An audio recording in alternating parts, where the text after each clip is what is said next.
Pour ceux qui tomberaient par hasard sur cette vidéo, Enquête de sens, c'est un voyage initiatique qu'on a fait autour du monde avec mon ami Marc.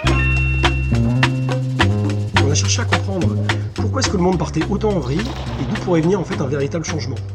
Donc on a rencontré des activistes, des gardiens des traditions anciennes, des philosophes, des biologistes. Il y a eu 80 heures de rush, on savait plus quoi garder, quoi enlever, ça a pris 4 ans.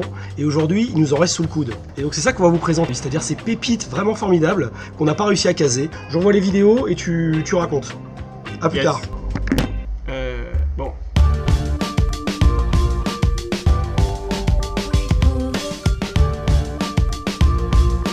Bonjour à tous, dans la série des interventions chirurgicales où nous on n'avait rien à enlever au montage, il y a bien sûr Vandana Shiva, activiste, épistémiologue, agricultrice, physicienne. Elle a gagné plusieurs procès contre des multinationales, notamment contre le brevetage du vivant. On lui a posé la question, en gros, c'est quoi ton combat? Elle nous a répondu en 3 points. You know, what I'm fighting for is just preserving the conditions of life on this planet. And of course, in the process, I have to fight against those who would destroy this. The mind, so I fight against the Cartesian mindset that thinks nature is dead. You can manipulate it to will, and everything is divided. It's all just raw material. They talk about food as raw material now.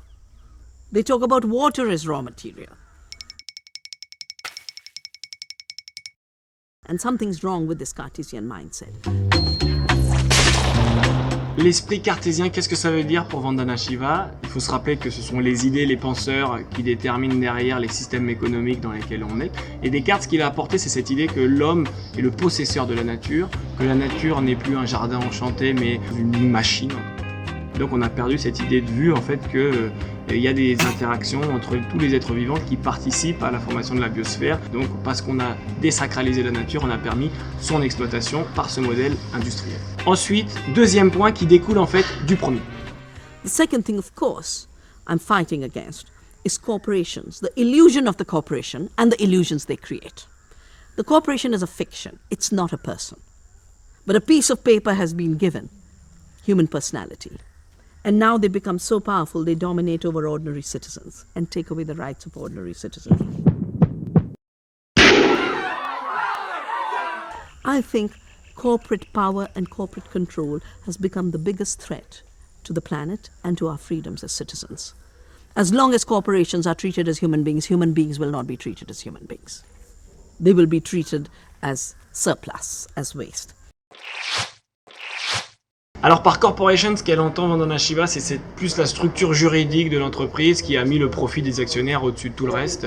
Et donc l'idée à travers ça, c'est surtout de redéfinir les outils de pilotage des entreprises.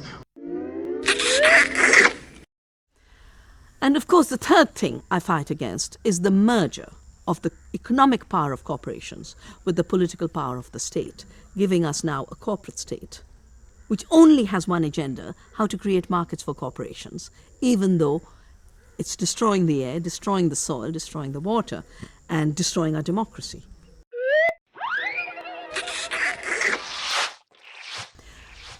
If we have to get out of this dead-end road for humanity, then the two things that are vital is we've got to bring nature back as the central defining feature of our lives, which is the ecological concern. And the second thing we have to do is bring people back. People have disappeared in corporate rule, so we need to rebuild local economies, because otherwise most people will be unemployed, some people will buy junk, both will be cursed, and then after a while everything will be over, because this is a very ecological, wasteful way of producing and consuming. So we need to reduce our ecological consumption and increase the quality of our life, and we can only do that if human beings come back into deciding what the economy will look like.